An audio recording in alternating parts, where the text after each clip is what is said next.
Седнете или легнете в позиция, която ви е удобна.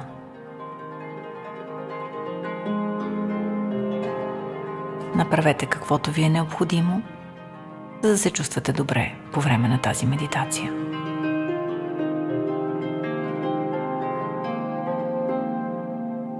Днешната разходка е до един извор в планината. Един хубав ден със слънце, лек ветрец, просто чудесно време. Тръгвайки по дължината на потока, се наслаждаваме на природата около нас. Виждаме билки, диви цветя. Някъде в далечината долавяме звуците на чановете. Може би някъде има стадо, но трябва да е много далече, защото едва се долавя. Колкото по-нагоре се качваме, толкова по-силен става звука на ромоленето на този поток. Тук-там прави завой, тук-там е кротък. И колкото по-нагоре се качваме, следвайки водата, която тече надолу, някак си се отделяме от ежедневието и се потапяме в едно дълбоко спокойствие, което природата създава около нас.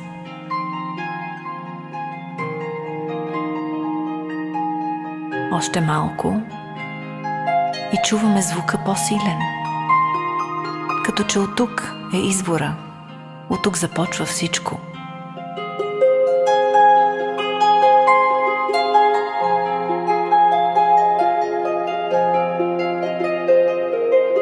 Спираме за момент и виждаме откъде идва тази жива вода.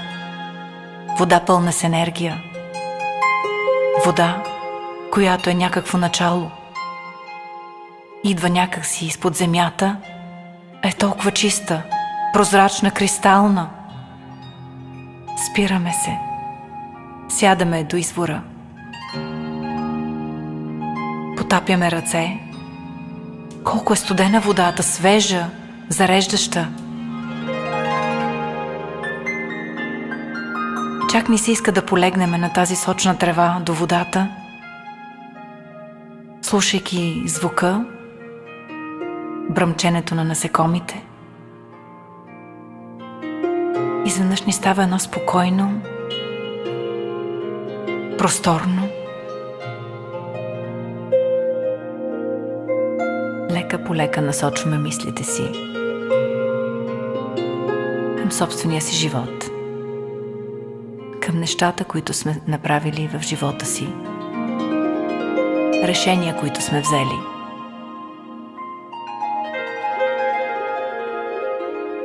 Опиянени от звука на извора,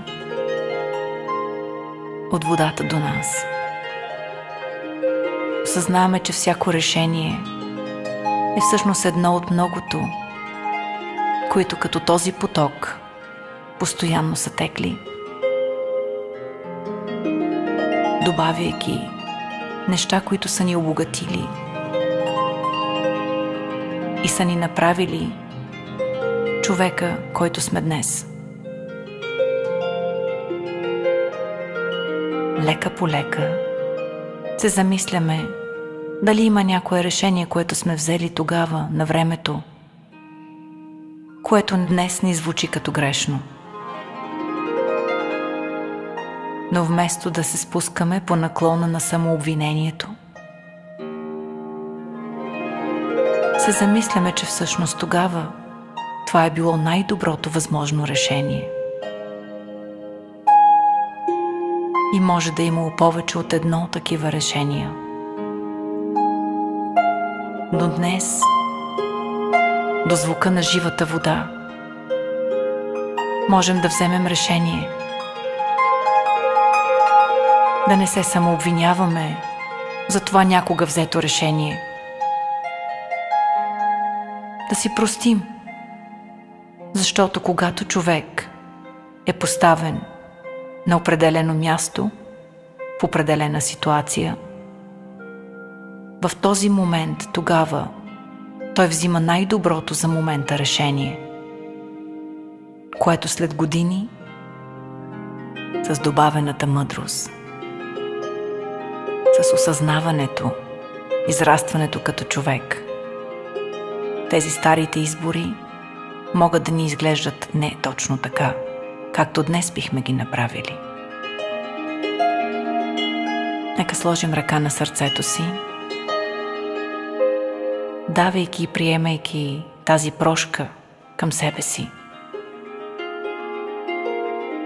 Защото винаги сме правили най-доброто във всеки даден момент.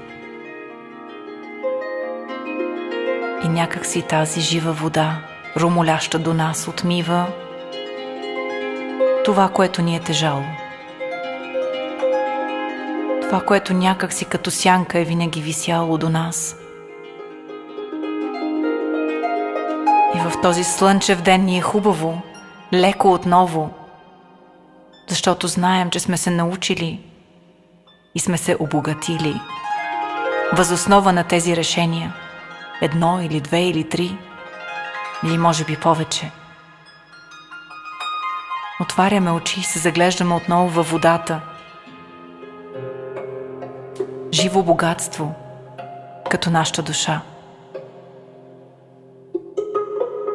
Несекващ източник на ново начало. Отново потапяме длани във водата, освежаваме лицето си, отпиваме глътка. Колко е хубаво да си до извора, до ново начало. На жива вода, на нова енергия. Оглеждаме се наоколо и ето, че да, там в далечината виждаме стадото. И чановете звънят по-ясно, по-силно, като че показвайки, че сме наистина започнали отново, сега и в този момент. Подсилени от живата вода, от потока в планината. Може дори да се обърнем към водата и да й благодарим, че е споделила с нас енергията си, че ни е показала, че всичко в живота тече и минава и че нищо не остава така, както е било. Капка по капка водата променя. Решение след решение се обогатяваме. С усмивка поглеждаме и лека по лека тръгваме надолу по хълма да се приберем. С ново начало, с нова енергия.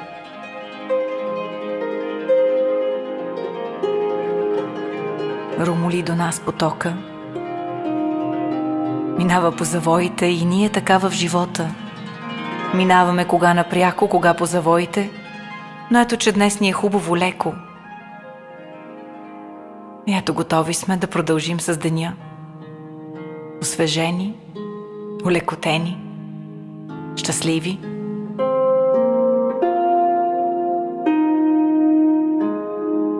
Когато сме готови да продължиме с каквото сме си запланували през деня. Ще поемем въздух, ще се протегнем, ще се разместим. Ах наляво, ах надясно. Отваряме очи с усмивка и сме готови отново да взимаме нашето следващо решение. Благодаря за слушането. До нови срещи!